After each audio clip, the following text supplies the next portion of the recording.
Why does some content go viral while others don't? You've probably had this thought before. You're watching some random video that's blown up with thousands of views and comments, then you try to recreate something similar, but on your page, and it flops. Viral content feels like this magical thing that only certain people can figure out, but it's not magic. It's just simply psychology. Over the last 8 years, I've generated more than 7.5 billion impressions across my brands. I use the principles that I'm going to talk about today in both viral content, organic content, and also ads to create tens of millions of dollars in sales. And in that time, I've realized that viral content isn't just about algorithms or luck. It's about understanding the human brain, what people actually feel when they scroll. In this video, I'm going to break down the psychology of viral content, specifically what makes people stop, feel something, and share it.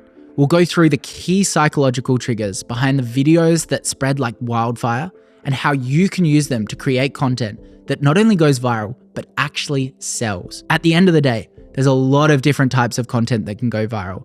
But if you strip each one down, you'll see the same 3 timeless principles behind them all. The first and the most important is emotion harvesting. Emotion is the heartbeat of viral content. It's the invisible force that makes someone stop scrolling and watch every second. Think about it. Every unforgettable piece of content that you've watched made you feel something. It might be awe, anger, inspiration. It might even be laughter. That feeling is what makes the brain pay attention. And there's a scientific reason for that, because when we experience emotion, our brain releases chemicals like oxytocin that makes memories stick. Essentially, emotion tells the brain that this matters. That's why story-driven content consistently outperforms anything that you just lists information. When you tell a story, you're not just explaining, you're activating. You see, there's a concept called neural coupling. It means that when someone hears a story told with a certain emotion, their brain responds almost the same way as if they were experiencing it themselves. When you describe struggling, achievement, or change, the audience doesn't just hear it, they picture it for themselves and feel it. It took me a while to learn this. Early on, I used to post content packed with strategy, frameworks, data, and it always flopped. Then I just tried something different.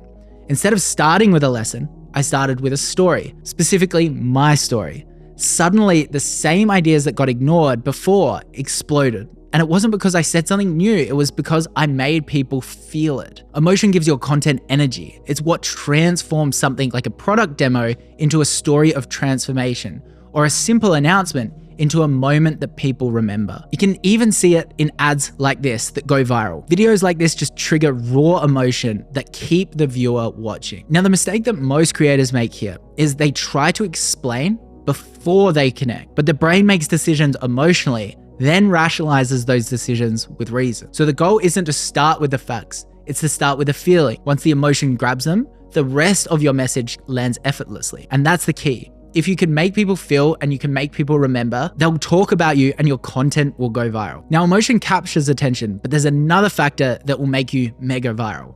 Once you've made people feel something, you need to make them see themselves in it. Principle 2, identity pairing. Relatability is what turns attention into connection. Once emotion has someone's focus, relatability can keep them there.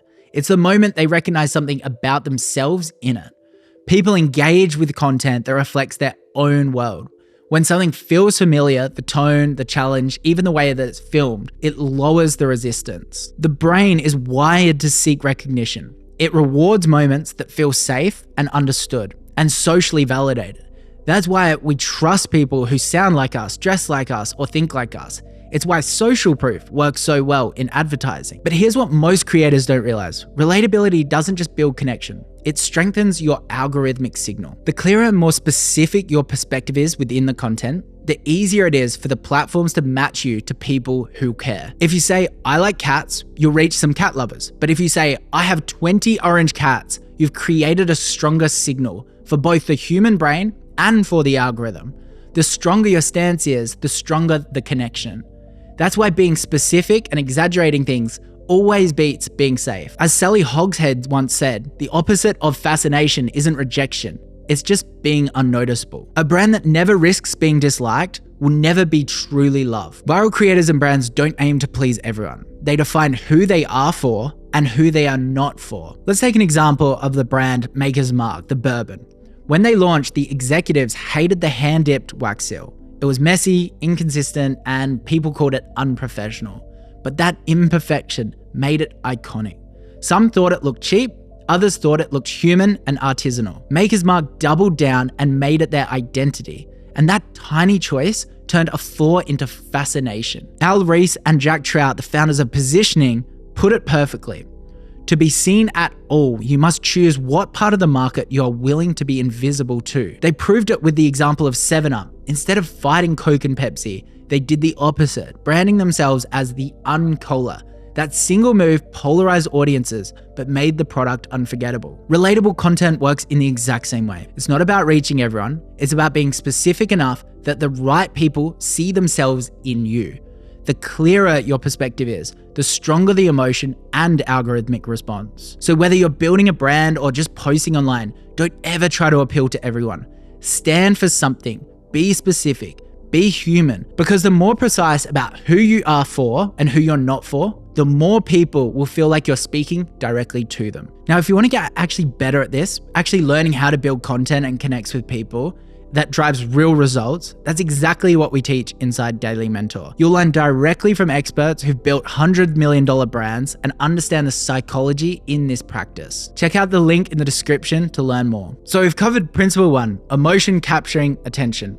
Then we've got relatability, building trust. But to hold someone until the very last frame, there's one more principle that keeps their brain chasing what comes next. Principle 3, novelty and curiosity gap. When something surprises us, the brain releases dopamine. That tiny hit of pleasure tells us to keep paying attention. It's the same reason people can't stop scrolling. The mind is constantly searching for the next twist, the next answer, the next resolution. And in content, novelty is the spark that keeps that loop alive. The videos that hook you fastest usually do one of 3 things. They challenge an existing belief, they break a pattern, or they show you something that you've never seen before. This is why new angles, new stories, and new ways of framing the same message always outperform repetition. When your brain can't predict what comes next, it stays locked in. I consistently get asked, do you think AI videos are going to work? And the answer is 100% yes.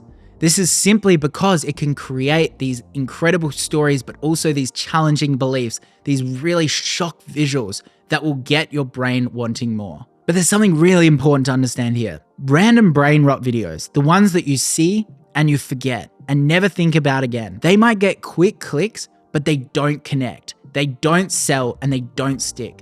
Stories do. And it's not just about novelty. Curiosity comes from tension, from an open loop in your brain that wants to close. When you see a headline called, "This girl called our product a ripoff," you have to know what comes next. This is often referred to, I'm going to pronounce it wrong, but the Zeigarnik effect at work. Our brain's natural urge to finish unfinished stories. But there are other psychological triggers that feed this loop too, which I'm going to expand on here. So firstly, we've got controversy, trend relevance, frustration, humor, and visual shock. Each of these poke at the brain's need for contrast and resolution. Controversy simply creates tension that people want resolved. Trend relevance taps into our need to stay connected. People want to feel part of what's happening right now to stay in sync with the culture, the jokes, and the conversations that everyone's having. Frustration works differently. It's because we as humans are social beings. We create a culture, we create a tribe, and when someone starts to act differently outside of that, it draws attention to us because it threatens our own safety. And humor is the opposite end of that loop. It's one of the most universal rewards in content. A little dopamine hit that makes the experience feel good and worth remembering. And finally, we've got visual shock, which is like things like symmetry, imbalance, or surprise. It wakes the brain up and makes it want to make sense of what it's actually seeing. Every time the viewer gets a little surprise, they're rewarded. Every time they anticipate what's next, they stay longer. And when that pattern repeats across the video, you've created something addictive, something unforgettable. It's the reason some videos live rent-free in your head days later, because novelty and curiosity don't just capture attention, they build habits of fascination. All right, so now you understand what makes content go viral. How do you take all of these and apply it to yourself? Understanding the psychology is one thing, but turning it into action is where it really clicks. I spent years testing what actually makes ideas spread. And it comes down to 3 steps: frame swipe, story, and scale. Step 1, frame swipe. Before you create anything, study what already works. Look at the videos, posts, or ads that have exploded in your space, not to copy them, but to understand why they work. Ask yourself, what emotion did they trigger? What moment made people pause? What question did they ask that you couldn't stop thinking about? That's your frame swipe. Analyzing the framework behind success so you can build your own version with new meaning. As Isaac Newton once said, "If I have seen further, it is by standing on the shoulders of giants." The same goes for creating content. Learn from what came before you, study what worked, and build on the foundation to create something original and meaningful. And that's exactly the mistake that most people make. They try to tell the same story with the same visuals and expect it to work again. It won't, because that audience has already been served. Think of viral stories like supply and demand. Once a story has reached saturation, it's no longer new. Your job is to find fresh angles, tell the untold version of the story, or challenge what everyone else is saying. That's how you stand out. To find your viral story, ask yourself, what's something everyone thinks is true about your product, idea, or niche, but isn't? What's the most heartfelt or inspiring customer or personal success story you've ever had? What's something about your space that frustrates people or has frustrated you? And what's the story behind that? What story can you tell that proves why your approach is different from everyone else? Write those down. Each one is a potential viral seed. Step 2, story. Once you've found the idea, build the story around it. Use the same psychology we've just covered: emotion, relatability, and curiosity. Start with feeling, add recognition, then introduce tension. That keeps people watching. This is where open loops become your best tool.